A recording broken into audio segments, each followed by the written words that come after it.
So that's like another thing. Here's a little side angle on the thing that Moses said, that the problem is you want like the spirit of the law, not just always the letter of the law. Because as I said, the letter of that law does allow people to do these stacks and then just pull the internet cable out and cheat, basically. So what you need, basically, and listen, it's not really a tangent I often go down, but in the Bible, there's the story of King Solomon, right? Who was supposedly the wisest man. Listen, Bible corner, sit down, Moses. So the reason why Solomon was so wise, this all definitely happened, kids, was supposedly he asked God, you know, he was like a good guy before God or whatever. And then God said, like, you know, ask me for anything. And obviously it was like a trick question, right? Because what you're supposed to say is like, give me all the money and women or whatever. But instead, Solomon, because he's such a straight fire baller, was like, give me wisdom. By the way, secretly, he just hacked the system. He knew if you have wisdom, you get all the money and the women anyway. Straight fire. So he got wisdom, right? So the joke is, in this scenario, there's a famous story, which I won't go into. You can go read it. That's right.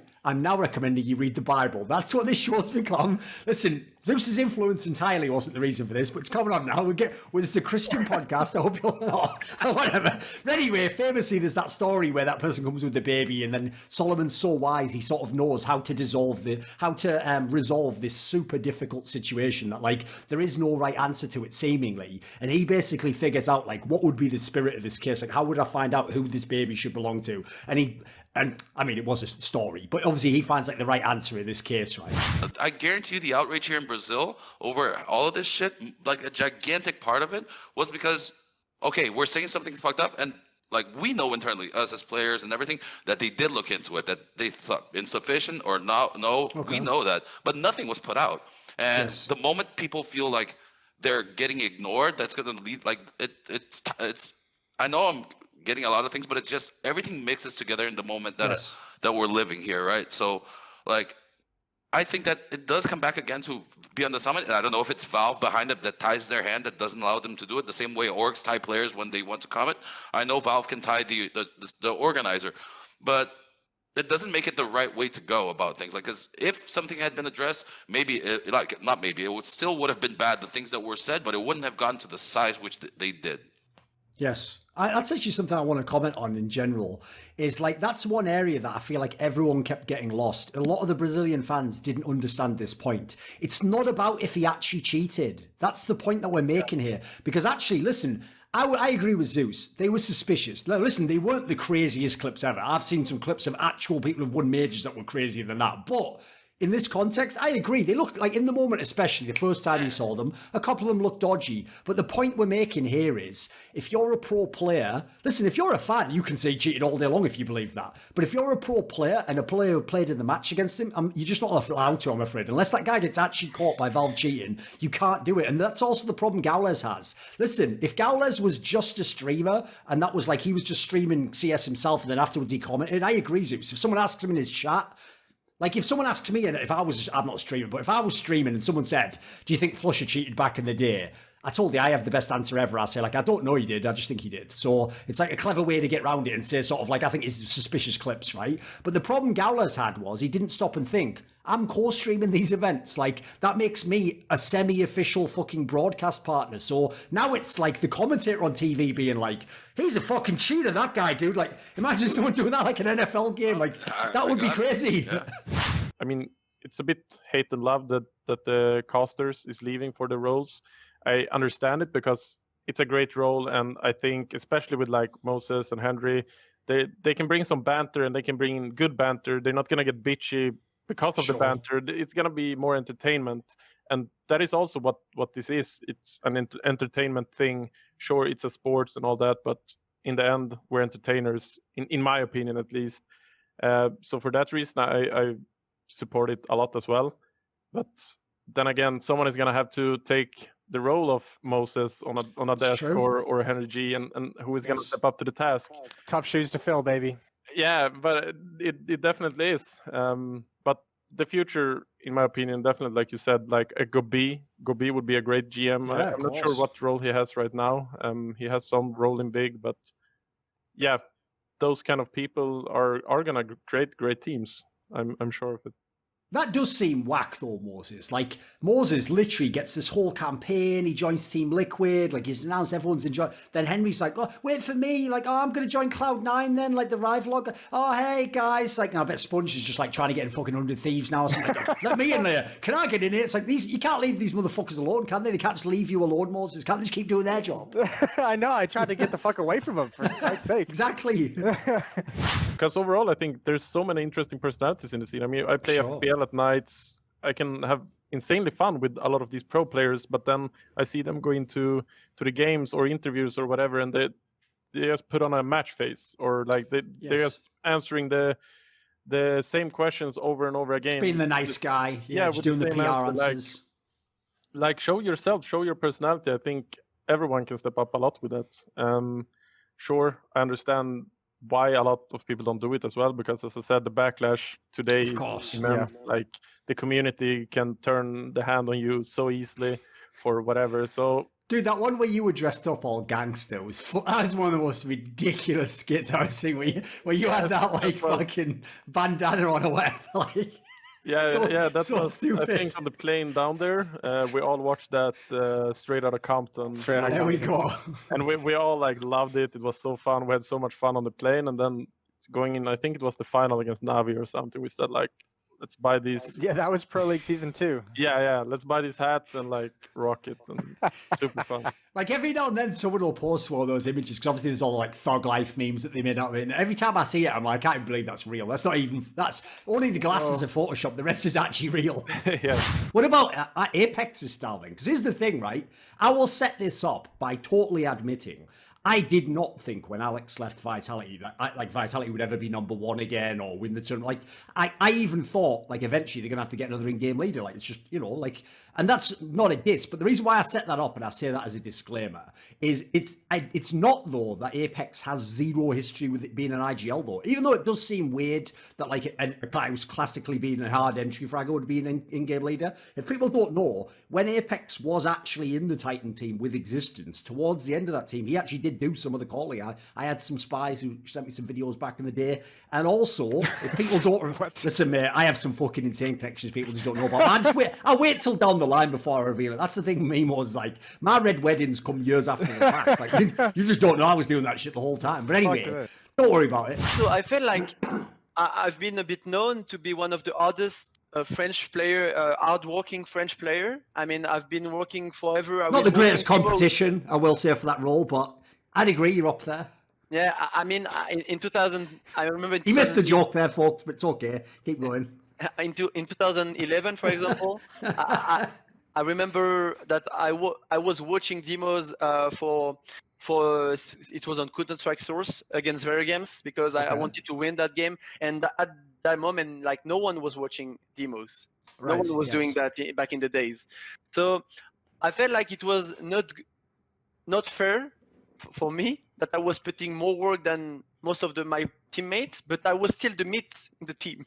Yes. So I felt like I could not be the superstar player because I never wanted to be a superstar player, but I just wanted to participate more to the team, like being less entry fragger. So, by the way, in case you didn't know, because since obviously that's like an idiom from French, apparently, like to throw meat to the dogs. If we get the premise right, the analogy makes sense. In English, what you normally say in that situation is it's called cannon fodder. It's the idea of like, you know, the infantry guy that you throw away on like the fucking tanks or whatever, so you can run it. If anyone remembers, it's like that classic scene, one of my favorite of all time, in the great movie Braveheart, where that Edward Longshanks, that English king, who, by the way, Chef's personal idol of yours, exactly. Whoever played that guy, I can't remember the actor, but Chef's kiss, amazing job. Because this guy is like the greatest asshole leader of all time. And if you remember, there's a scene where he says, like, you know, like something like that. Yeah, no, exactly. The guy goes like something like, "Sir, we should use the archers," or something. He's like, "Arrows cost money. Send the Irish." It's like, and then he just sends all them in to just get wrecked completely. Like, basically, that's the premise we're talking about here. But yeah, of the four of us, I know I just quit that job, but I've got this thing on YouTube. You know, I've got money. Actually, the only one of us that's unemployed is our last guest, and so, but it's all right. Listen, he used to play CS and everything back in the day. I'm sure he's still got some good insight. So it's obviously MSL here, formerly of. Let's go through it all. Right, he's got back in the day Western Wolves. bunch of shit teams after that everyone in the Danish scene who isn't in TSM Astralis pretends don't exist. Like, I know all you out there are like, it's weird how Glaive didn't play CS for a few years. Oh, he did. You just don't know that he was just going out in majors like last place every time with a bunch of mega players. But anyway, you had the Western Wolves, obviously Dignitas, turned into North. Some would say that's where it all went downhill, but there were still those weird moments where we entered the Twilight Zone. And of course, MSL was out AWPing Device in his prime at the peak of Astralis, beating them twice, winning the MVP on Overpass, 16-2 in the final. I don't fucking know. Mate, there's one question I've got for you, MSL. Even you must sometimes almost like, you know, in English culture, we say like if you think you're dreaming, you want to like pinch your arm to see if it's real. Like, is this a dream or not? Even you must think back on that memory and just be like, was that even me? Was that another life? What was that fucking tournament? DreamHack Stockholm, mate, because that was like an alternate reality. You actually were the MVP for real. Yeah, it was legit pretty too. Crazy. Yeah, it was pretty crazy. Like, I was MVP for 14 days, I think, and I just never expected that. And it was the most roller coaster experience I ever tried. Like, MVP at Stockholm, going out at major qualifier, getting kicked. Like, it was. It was. I think you're doing it in the wrong order there, mate. It's supposed to go the other way around. Like, that is unbelievable. The problem with that, crazy. right, is I think roughly it was like somewhat like a month or something, that span. Dude, that should just be a documentary. It should just start on, like, you know, day one. It's like, I'm winning the event. I've just beaten the best thing. Then on day 30, it's like, I am now unemployed. Like, what? What happened in the last 30 days? Crazy. And it's like, you're probably wondering how I got here. And then the documentary starts, of course. We go back in time.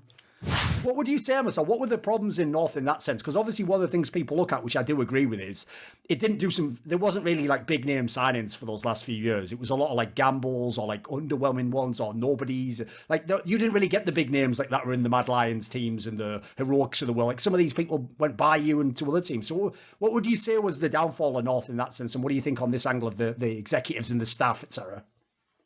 Yeah, I have to watch out what I say, because I obviously have my opinion and maybe Wimp have a different view. Of course, yeah.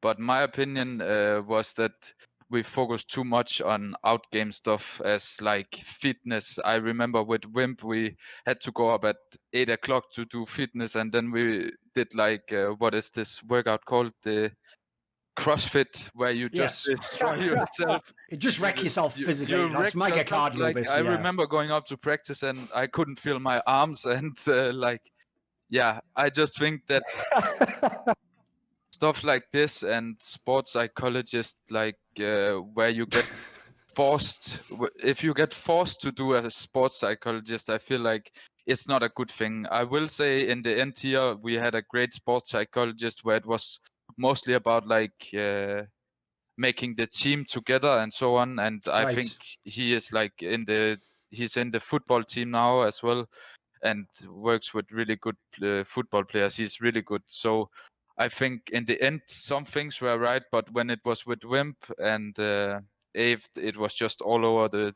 place. And I think it's one of the reasons why, for example, Config went away from it, because there was so much like